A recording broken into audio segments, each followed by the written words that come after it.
Muy buenas, mi nombre es Randall Ramírez, un estudiante de Ingeniería Química de la Universidad Nacional Pedro Enrique Sureña. En esta sesión les enseñaré cómo seleccionar el reactor adecuado utilizando la teoría expuesta en el libro Ingeniería de las Reacciones Químicas de Octave Levenspiel. Por favor, continúen y veamos y disfrutemos esto. Para comenzar, haré una introducción muy breve. No sé si esta sea la primera vez que escuchan el término ingeniería de las reacciones químicas.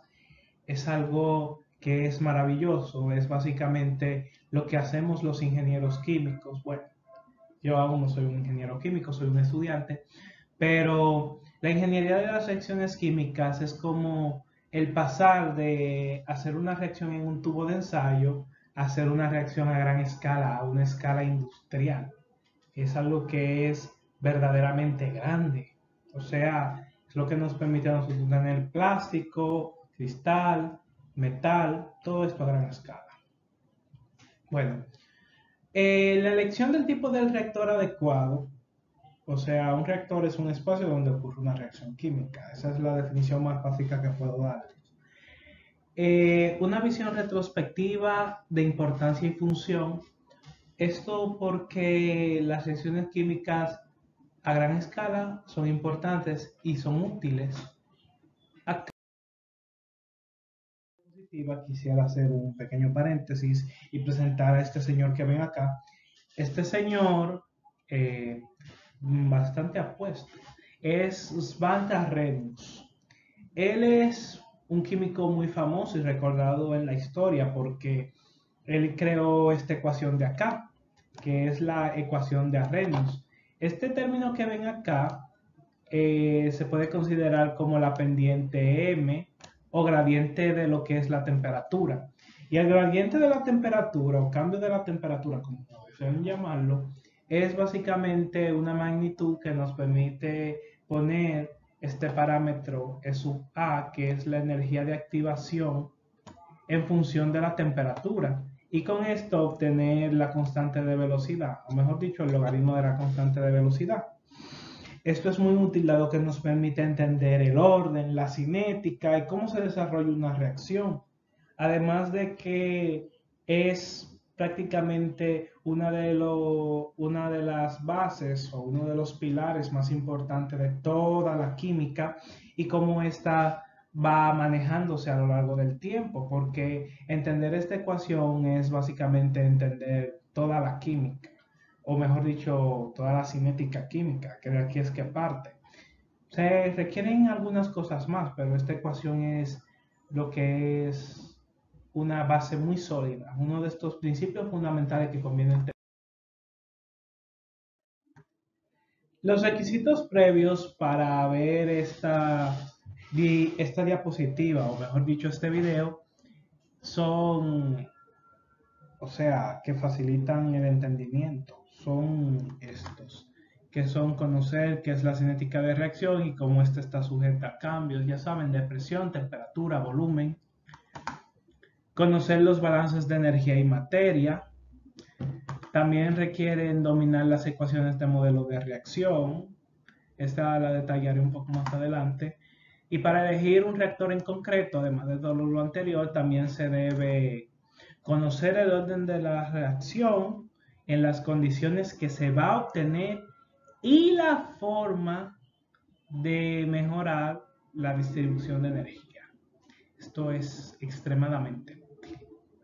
¿Por qué digo que es extremadamente útil? Porque al limitar las condiciones obtenemos mejores resultados, porque las reacciones tienden a cambiar el orden con la temperatura o tienden a cambiar algunas otras propiedades o pueden variar su velocidad conforme aumenta la temperatura, como vimos detrás con la ecuación de Arrhenius.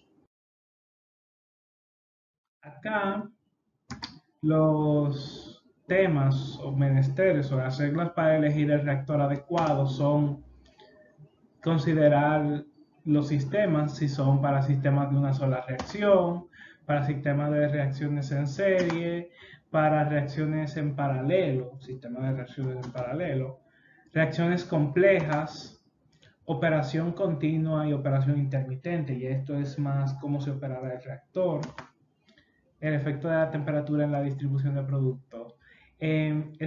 Estas bolitas que ven ahí, o sea, estas son guías para que puedan ver el avance de lo que es esta exposición. Para sistemas de una sola reacción, convienen los reactores tipo batch o reactores CCTR o semi-batch que permitan, ¿cómo decirlo?, hacer una producción de escala de una reacción compleja, ya sea como producir un medicamento. Para reacciones en serie se conviene tener un CCTR o un flujo pistón o un sistema de flujo estacionario. Flujo estacionario implica que lo que entra es igual a lo que sale. Hay reacciones con flujos no estacionarios, pero los detallaremos en otro video. Para reacciones en paralelo, que son muy parecidas a las reacciones en serie, con la diferencia clave está de que estas, como su nombre lo indica, ocurren al mismo tiempo y no llevan una sucesión temporal. Las reacciones complejas, estas son reacciones que se pueden estudiar desde un punto de vista sencillo si descomponemos la complejidad en todas sus partes, porque por ejemplo una reacción compleja del tipo RJ igual a FSJ, en donde CJ es la concentración de la especie J, se puede distribuir como una función adicional como G de CJ, en donde esta sería una función que está ligada a lo que es la función f y también la función h de C sub j. Sería muy útil tener un pen ahora, pero no se tiene. Bueno, aquí se ve que básicamente estas reacciones, que son complejas, pueden cambiarse y pueden expresarse de diversas formas, decomponiéndolas en sus diversos componentes. Reactores de operación continua y operación intermitente son reactores ya para funcionar en el tiempo. Operación continua, como dije antes, son de flujo estacionario, que lo que entra igual a lo que sale, y operación intermitente son reactores tipo batch. Y el efecto de la temperatura en la distribución de productos. Esto es muy importante tener en cuenta.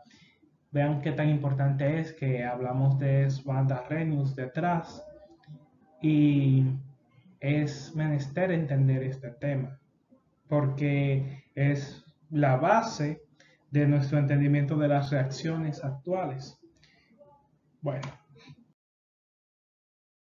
acá pueden ver cómo lo que es para el sistema de una sola reacción. Algo que es importante detallar es que a pesar de que todo se vea muy propicio o que todo se vea muy bien para elegir un tipo de reactor, realmente hay criterios finales que son determinantes que pueden cambiar nuestra elección. O sea, que no porque una producción tenga que ser, ¿cómo decirlo?, por lotes, necesariamente tiene que ser un reactor por lotes, o sea, tipo batch. Esto puede variar con el tiempo y realmente es algo que se debe tener muy presente y muy pendiente, principalmente a la hora de seleccionar un reactor. Para sistemas de una sola reacción, para hacer que el volumen del reactor, o sea lo más pequeño posible, la concentración de los reactivos cuando el orden sea mayor a 0 tiene que ser alta. Y cuando la reacción tenga un orden menor a 0, se debe mantener una concentración baja. Primero vamos por partes. Es lógico que acá la rapidez de la reacción, acá podemos ver que la rapidez de la reacción de la especie J es igual al cambio de la concentración de la especie J con respecto al tiempo. Y esto puede ser expresado como directamente proporcional a la concentración de CJ elevado a un determinado orden. El orden de reacción lo que expresa es básicamente cuántas moléculas intervienen en la reacción. O sea, esto sería como la molecularidad. Y es algo que se debe tener muy presente, porque un orden de reacción para este modelo, que es un modelo de potencias, es muy útil y se relaciona muy bien con lo que es el concepto de molecularidad, que son la cantidad de moléculas que intervienen en la reacción. Bueno, acá el orden de reacción n es 0 para los modelos de potencia únicamente cuando la concentración de los reactivos no, o mejor dicho, la velocidad la velocidad no depende de la concentración de ninguno de los reactivos. Esto es que se efectúa en el tiempo y si añadimos más de un reactivo o más de otro, no afecta la reacción. Esto tiende a ser bastante, ¿cómo decirlo?, contradictorio, porque uno esperaría que como son las moléculas de los reactivos que chocan, entonces no dependa tan solo del tiempo, pero sí, denominamos orden cero actualmente a este modelo y se puede considerar algo como un poco fallido el denominarlo así, porque no depende solo del tiempo, también depende de las colisiones, pero hay estudios de cinética química que apoyan estos resultados. Acá el tener un orden 1 implica que una especie está reaccionando o chocando con una molécula. Estos tienden a ser mecanismos muy simples.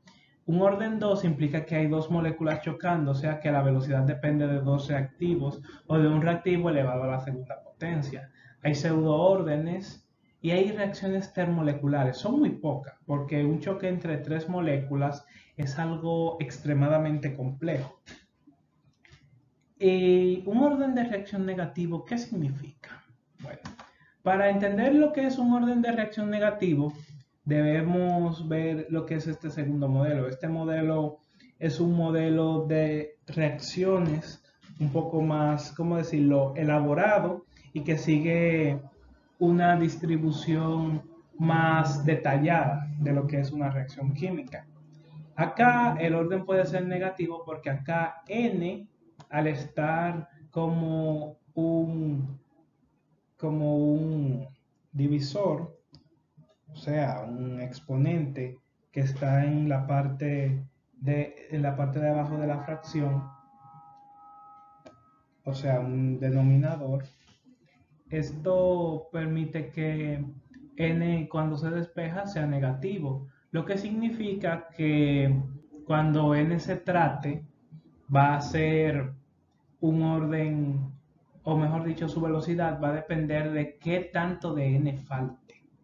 Porque al dividirlo entre un número más grande, o sea, cuando más concentración de J o de la especie J haya, la velocidad de reacción va a ser más lenta.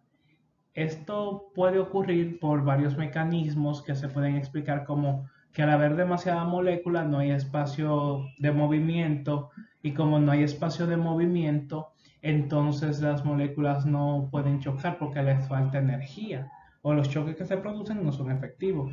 Estos serían efectos de la ralentización. Y lógicamente, como cabe de esperar, esto que es G de la concentración J es una función que depende de mediciones experimentales.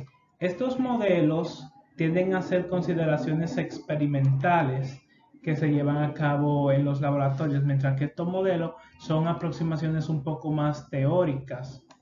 Pero siempre, siempre, siempre, para determinar el orden de una reacción y su ecuación de rapidez se requiere de un experimento, porque hasta que no se corre el experimento no se sabe qué orden de velocidad requiere, o mejor dicho, las concentraciones óptimas y por tanto el tipo de reactor que se necesita. Por eso es importante hacer experimentos y cómo estos varíen. Bueno, acá tenemos para reacciones en serie. Consideramos una reacción en serie como A, que se convierte en R, que luego se convierte en S. O sea, hay un cambio de especies. Para maximizar la cantidad de cualquier compuesto intermedio, el orden de reacción o mezclar fluidos que tengan una concentración diferente de los componentes activos, reactivos. O sea, componentes activos reactivos son los que están reaccionando, los que forman parte de la reacción, porque hay componentes inactivos reactivos, que son básicamente inertes. No, así que no debería llamarse reactivo, quitar esa parte.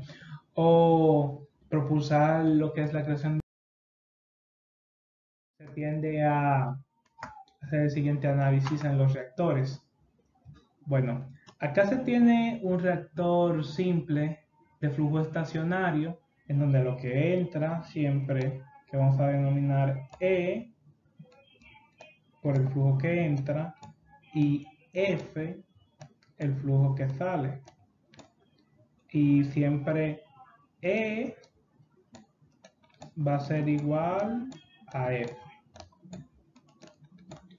Acá se ve que la especie A se ve que decae su concentración al reaccionar, se convierte en la especie R, que al inicio tiene una concentración que va aumentando, pero en este punto más o menos comienza a decaer porque R comienza a convertirse en S, que se ve que partiendo de este tiempo comienza a subir su concentración, pero S también decae porque comienza a convertirse en T, etc.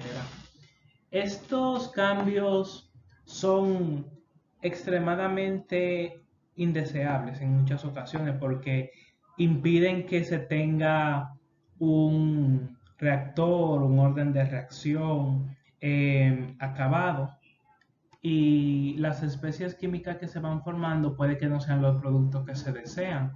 Así que se ve que esto varía a lo largo del tiempo. Una solución posible a estos problemas es añadir una recirculación R, en donde R puede ser diferente de E y de F, dado que la recirculación puede tener varias, ¿cómo decirlo? Puede ser un flujo que se recicle directamente al volumen del sistema. Y esto es cíclico, o sea que se hace más de una vez.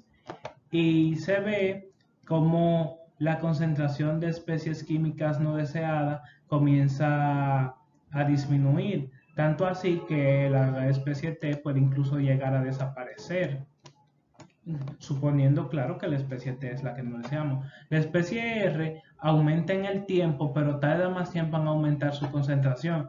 Al aumentar este tiempo, esto impide la formación de diversas sustancias que pueden ser no deseadas. Por ejemplo, la especie S también tarda mucho más tiempo en aumentar su concentración, y si no deseamos a S, solo deseamos a R, entonces es más factible hacer una recirculación.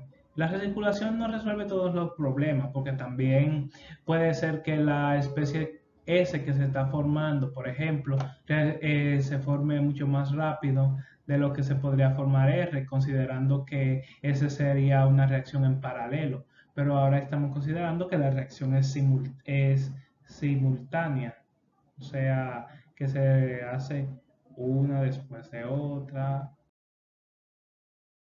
Acá, para las reacciones en paralelo, se considera en paralelo como cuando hay una especie A que se descompone o reacciona para formar R con un orden de reacción alto. Esto lo vamos a poner una flechita hacia arriba. S con un orden intermedio y T con un orden de reacción bajo. Para obtener una mejor distribución de producto, hay una concentración baja que favorece la reacción de menor orden, o sea, esto sería T. Una concentración de la especie A alta que favorece una reacción de mayor orden, o sea, entre más alto el orden, más reactivo se añada, más rápido va a ser la formación, por ejemplo, de la especie R.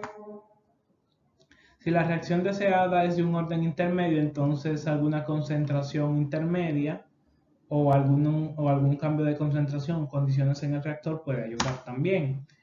Una ciudad intermedia producirá la mejor distribución de productos, dado que estas dos pueden, ¿cómo decirlo?, no ser favorecidas en ninguno de los dos casos de que haya una concentración alta o baja, sino una concentración intermedia. Y para reacciones de mismo orden, la distribución de productos no se ve afectada por el cambio de la concentración.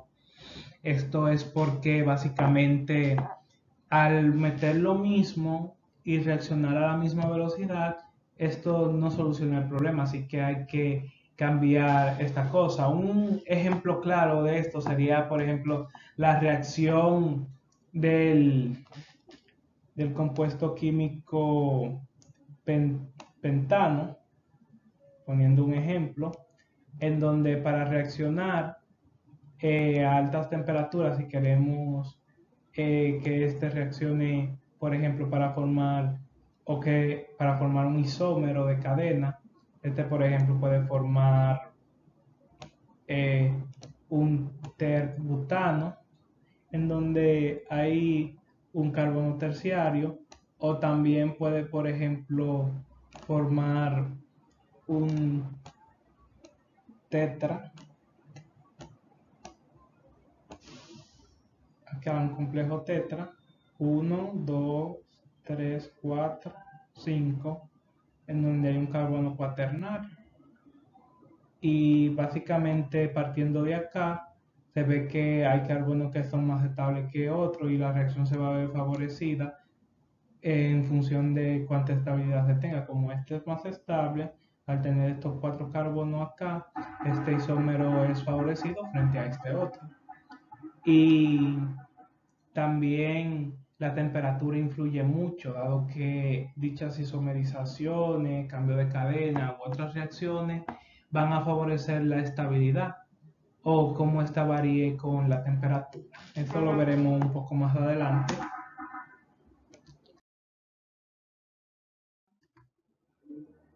Para tratar reacciones complejas, los esquemas complejos de reacción pueden analizarse descomponiéndolo en sus etapas simples de reacciones en serie o en paralelo. Por ejemplo, la siguiente reacción elemental es R, donde R es el producto deseado, la decomposición es, o sea, se tiene este esquema que es complejo, se tiene que se descompone en una reacción en serie y luego o una reacción en paralelo, como se puede ver. A forma AR, luego forma S, sin embargo B forma S al mismo tiempo que forma R. ¿Qué significa esto? Bueno, al ver la reacción en serie en paralelo, vemos que estas reacciones es conveniente extraer alguno de estos productos, si es el que se desea, en un determinado tiempo. O sea, si yo quiero obtener a R, tengo que retirar a R, o si quiero obtener a S, tengo que retirar a S. Ok, digamos que retiro a S, que es el producto que yo quiero. Luego, como B reacciona tanto con A para formar R y con R para formar S, yo puedo recircular a B o inyectar B o introducir a B en la etapa de la reacción que yo quiera, porque realmente no me va a afectar el reactivo que, mejor dicho, el producto que yo estoy obteniendo. Simplemente me va a afectar el cómo se distribuye o cómo se obtienen dichos reactivos. Por ejemplo, si voy sacando a S, se va a ver favorecido S acá en la reacción en paralelo y esto me va a mejorar lo que es la concentración de este reactivo.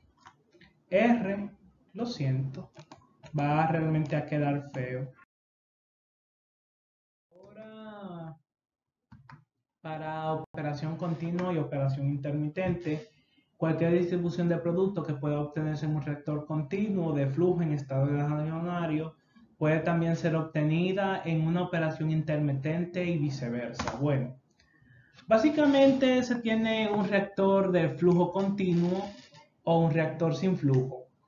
Lo que nos dice acá es que un reactor de flujo continuo sería lo mismo que yo tener muchos reactores del tipo batch o intermitente que no permiten entrar o salir nada cuando yo sumo infinitos reactores. O sea, es equivalente o es lo mismo yo tener pequeños volúmenes e irlos operando todo en un determinado tiempo que tener todo un volumen grande y operar todo eso al mismo tiempo. O sea, añadir todo el fluido a la vez. Es lo mismo. O si quiero o puedo, si tengo un reactor, es lo mismo yo ir llenando gotita a gotita, o sea, como se ve acá, gotita a gotita, partes diferenciales, para llenar todo un volumen. Es lo mismo que yo tener todo circulando de una vez. O sea, para que se entienda bien. Esto es muy importante entenderlo, dado que todas las reacciones químicas ocurren de manera bastante bien en un reactor de tipo batch, o sea, un reactor sin flujo. Estos son reactores que dependen del tiempo, pero se optan por este tipo de reactores dado que reducen mucho el tamaño. Y para dar una idea del orden de reducción de tamaño, este modelo de acá, que si aquí vemos, por ejemplo, al tener una sola área, se ocupa un volumen extremadamente grande. Pero si, por ejemplo, en vez de tenerlo hacia acá, esto también operara en órdenes de reacción desde acá, órdenes de reacción desde acá hasta acá, o sea, si en vez de tener un solo cuadro, se tuvieran dos cuadros más, se podría obtener un volumen mucho menor, lo cual sería muy útil en términos económicos, porque invertir en un reactor muy grande puede traernos gastos que muchas veces pueden ser incluso innecesarios. Para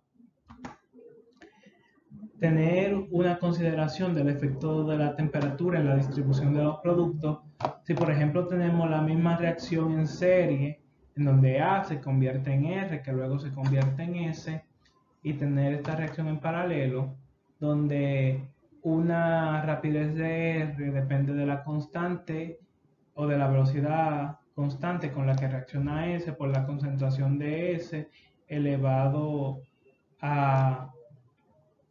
Ok, disculpen, esto sería aquí una E y aquí también sería una E. O sea, E sub S, aquí no va el sub, aquí tampoco va el sub, en donde E en vez de C es una constante que vale aproximadamente 2.7182, etcétera. Acá esto es una función exponencial, si nos fijamos, esta es la misma ecuación de Arrhenius. Acá E es la energía de activación, está en mayúscula, y la reacción va a favorecer a aquella que tenga la energía de activación más grande, porque va a requerir de una menor temperatura para operar. Entonces, como la temperatura favorece a la que tenga la energía de activación más grande, la que tiene la energía de activación más pequeña se va a ver favorecida por una disminución de la temperatura. Así que se puede ver cómo hay una variación en el tiempo y cómo esta ayuda a construir un modelo experimental más sólido y mejorado de lo que es este modelo de Arrhenius. Finalmente, una operación óptima para un reactor. En operaciones con reactores la palabra óptimo tiene diferentes significados porque ¿a qué nos referimos con lo que es una, digamos, disposición óptima de los recursos, de lo obtenido, del espacio, del dinero? ¿De qué? ¿A qué nos referimos? Bueno, alimentar una corriente que contiene un reactivo A con un reactor y que se formen las especies R, S y T, siendo R el producto buscado, entonces por óptimo se obtiene que la fracción producida de la especie R en nuestra reacción con respecto a lo alimentado es la máxima. O sea, que reaccionó lo máximo que podía reaccionar de dicha especie para formar lo que nosotros queríamos. Por ejemplo, si en vez de reaccionar, digamos, ácido oleico con hidróxido de sodio para formar un jabón, en vez de reaccionar un 60%, reacciona un 80% como máximo, lo cual es una conversión bastante decente.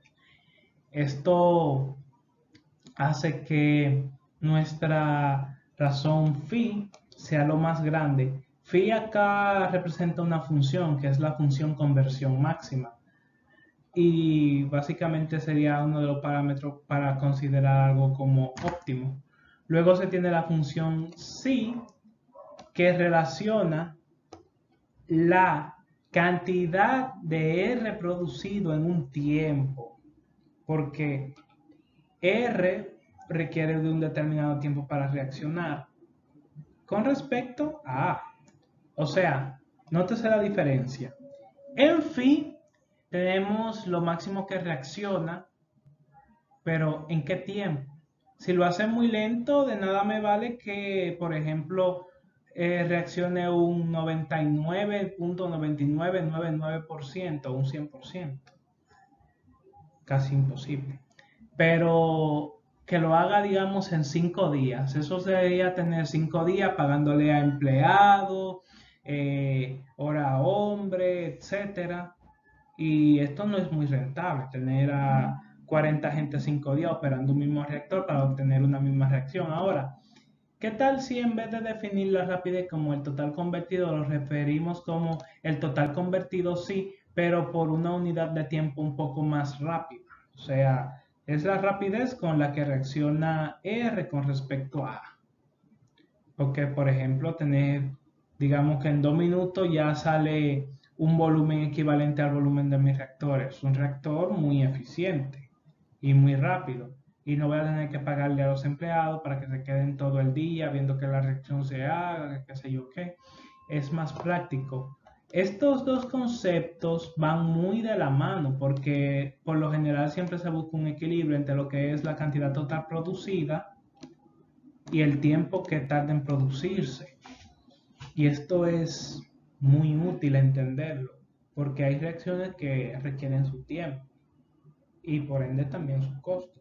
Y hay reacciones que, a pesar de no requerir mucho tiempo, también dependen, digamos, de lo que es una conversión, porque si convertimos todo muy rápido, pero solamente tenemos una conversión de un 5%, muchas veces no es rentable. Por eso hay que tener una equivalencia, hay que llevarlo más o menos justo, lo que es la conversión total y el tiempo que está tarda.